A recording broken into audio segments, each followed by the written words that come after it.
When life knocks you down, and life will knock you down, try to land on your back. Because if you can look up, you can get up. Welcome to Fire with Dr. Ninja Turtle. Hi everybody, welcome back to Fire with Dr. Ninja Turtle. In this video, we are going to look at my savings rate as it stands today in September of 2025. My friend T did a savings rate video, which prompted me to do an updated savings rate video. Her video, she had percentages that she was saving in various categories. My savings rate is calculated differently. I go with the take-home income of my savings rate. The reason that I do that is because all of the taxes that come out are not part of what I can save. They're just automatic taxes that come out. State taxes, federal taxes, those things are automatic. So I can't save those. However, I can add extra payments to those, and that would be part of my take-home pay. So what you see here is the sum of what you're saving divided by your total income. And we're going to get into that. But what I want to show you is my current savings rate is 36.81%. It was much, much higher at the beginning of the year, and I'm going to show that how it progressed down through the months as I've been taking home money and not putting 100% of my money into my teaching income. The other thing that I want to bring your attention to is the take-home pay from my various schools. I have taken home $7,964.02 from school number 1, which I have a class starting today. And so I'll be bringing home more take-home pay from school number 1. School number 2, I do not have a class until October. And so I won't be bringing home any more money from that school until October or November. School number 3, that has 2 classes that start in October, but it only pays once a month, so I only get paychecks in November and December.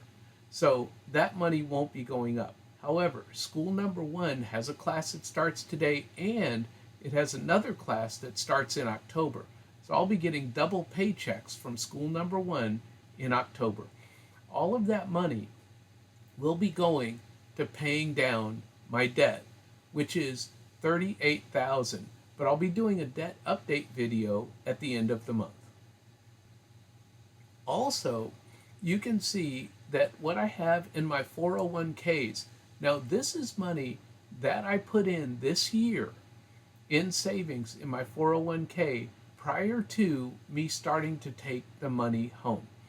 What I do is I try to put 100% of my teaching income into my retirement accounts.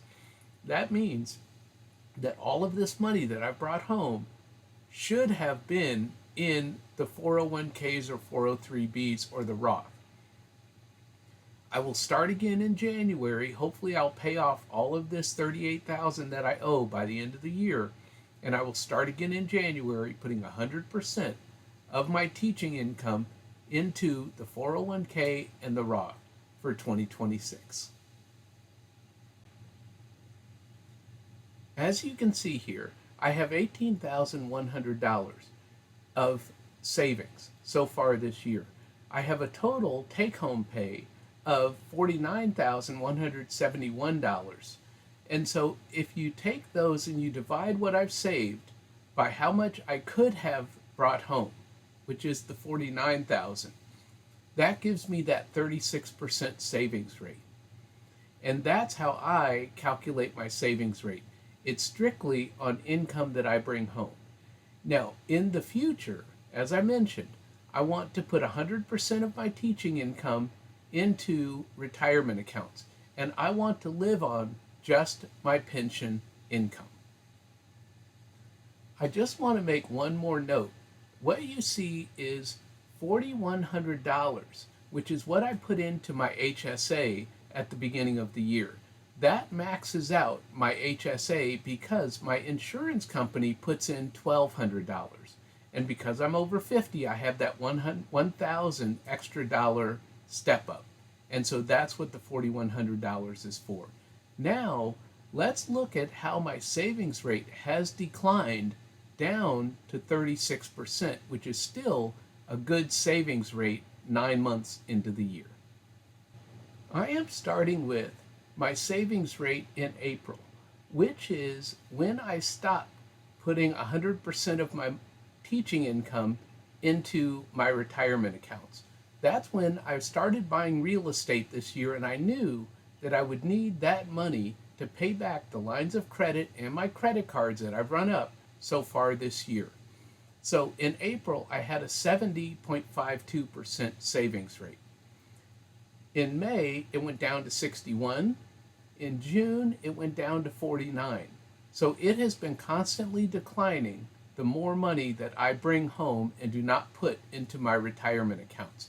But a 70% savings rate is really good, especially with the fact that I'm in retirement. And also in June and July and August, I was actually traveling. And so I was trying to cash flow the travel. And some of it did run up on my credit card. So I am paying down my credit card first and then the lines of credit. So as you can see, it went down to 49%, then 38%, again 38%, and now it's down to 36%. It will continue to decline throughout the year as I bring more money home. However, my hope is that I still end the year with a 30% savings rate. My goal every year is at least a 70% savings rate. And so I will be trying again in January. Thank you for watching this video. And on Friday's Live, we're going to talk about how you can be safe in retirement and not run out of money. See you on the live on Friday.